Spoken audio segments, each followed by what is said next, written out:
ऊपर प्रभु की कृपा है ये हम कैसे पहचाने? ये 8 लक्षण प्रकट होने लगते हैं जिसके ऊपर प्रभु की कृपा होती है। हमारे ऊपर प्रभु की कृपा है ये हम कैसे पहचाने? तो ये 8 लक्षण प्रकट होने लगते हैं जिस पर हरिजू की प्रियाजू की कृपा है। पहला, घोर अपराध करने वाले के प्रति भी दया की भावना, शांति पहला लक्षण है। भाव में भी पहले शांत भाव है। हमारे ऊपर श्री हरिजू की कृपा है, इसकी पहचान ये 8 लक्षण। पहला, शांति, अर्थात घोर अपराधी के प्रति भी गुस्सा ना आना, क्षमा करना, ये हरि की कृपा का लक्षण है। देख लो भाई, घोर अपराधी शब्द तो जाने दो, जरा सा प्रतिकूल हो जाए तो लाख समझाओ पर भ्रकुटी तनी रहती है। भला ऐसा है? अपराधी पर भी क्षमा का भाव होना, ये हरि कृपा पात्र में ही होगा, अन्य में नहीं। तो अगर अपने हृदय में ऐसा लगे कि ऐसा नहीं है तो हरिजू से प्रार्थना करनी चाहिए कि कृपा करो, मेरे में सामर्थ्य आवे। दूसरा, अनुसूया, वो किसी भी के प्रति कभी भी कोई दोष दर्शन ही नहीं करेगा। दोष कथन, दोष श्रवण की तो बात जाने दो। अनुसूया, दूसरों के गुणों में दोष ढूंढना ये नहीं होता, हरि कृपा पात्र में नहीं होता। ये सब भजन के नाश करने वाले। जैसे पहला अपराधी पर क्रोध कर देना, तो माया ने भेजा इसीलिए था कि तुम्हारे साथ व्यवहार ऐसा करे कि तुम क्रोध करो। क्रोध करोगे तुम्हारी ऊर्जा शक्ति नष्ट हो जाएगी, अध्यात्म में जो चलने की थी। और कहीं तुमने संकल्प कर लिया तो भजन शक्ति नष्ट हो जाएगी। तो अगर भजन बल है तो गया, जरूर उसको दंड मिलेगा, पक्का मिलेगा, 100% मिलेगा, लेकिन आप खाली हो गए। ना भजन करने की वृत्ति रहेगी और ना भजन रहेगा, दोनों बात। अनुसूया, किसी के सद्गुणों में दोष देखना, गुणों में दोष ढूंढना, ये हरि कृपा पात्र में नहीं होता। ये बहुत मंगलमयी बातें हैं जिससे हमारा भजन मार्ग पुष्ट होता है। तीसरा, वो बाहर से और भीतर से पवित्र रहता है, हरि कृपा पात्र। शौचाचार का ज्ञान होना चाहिए, वस्त्र आपके पवित्र होने चाहिए, ये बाहरी जल रज आदि के द्वारा बाहरी पवित्रता। और निष्कपटता, निश्चलता, सत्य भाव, ये अंदर की पवित्रता है। अगर कपट है, छल है, असत्य है तो हृदय मलिन रहता है। भीतर और बाहर से पवित्र रहना, इसमें खास बात क्या है भीतर और बाहर से पवित्र रहने में? भीतर और बाहर से सदैव पवित्र कौन रह सकता है?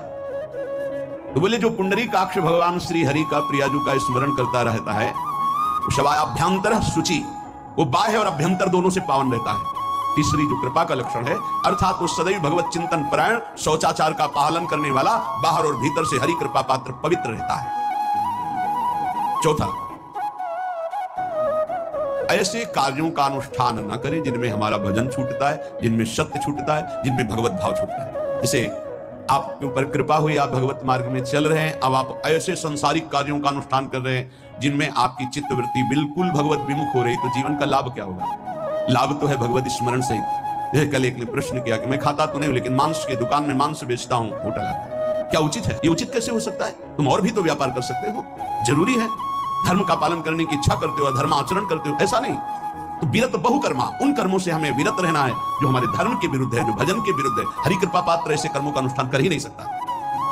अपने भजन का फल देखना भगवत कृपा पात्र की, सबको प्रदान कर देना। हिम्मत है?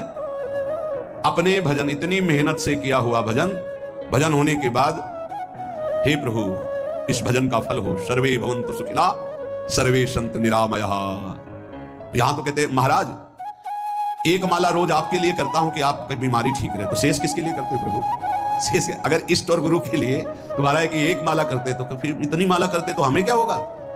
सब आपको दे देंगे तो हमें क्या होगा? तभी भजन का रास्ते नहीं जाना। छठवां, अपने भजन से अपने लिए कुछ भी ना चाहना, और दूसरों की तो बात जाने दो, दूसरों से कुछ ना चाहना ये तो ठीक है, अपने भजन से अपने लिए कुछ ना चाहना है हिम्मत।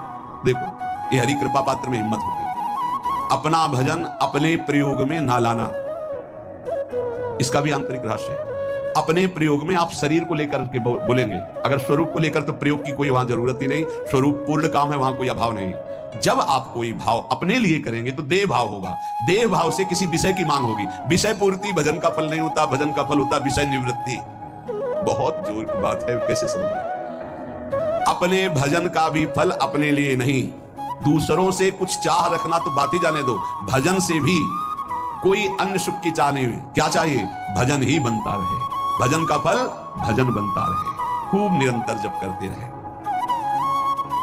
सातवां, किसी भी मान सम्मान कीर्ति पद प्रतिष्ठा के मिलने पर हृदय का असंतुष्ट हो जाना, यह हरि कृपा पात्र का लक्षण होता है। प्रणाम नमस्कार जय हो तो हृदय में संतुष्ट हो जाना चाहिए। कोई किंचन मात्र अभिमान न उदय हो जाए। प्रभु बचाओ, ये माया की चकाचौंध से बचा लो नाथ। कौन सा अपराध बन गया कि आपकी जय की जगह यहां हमको ऐसा सुनना पड़े।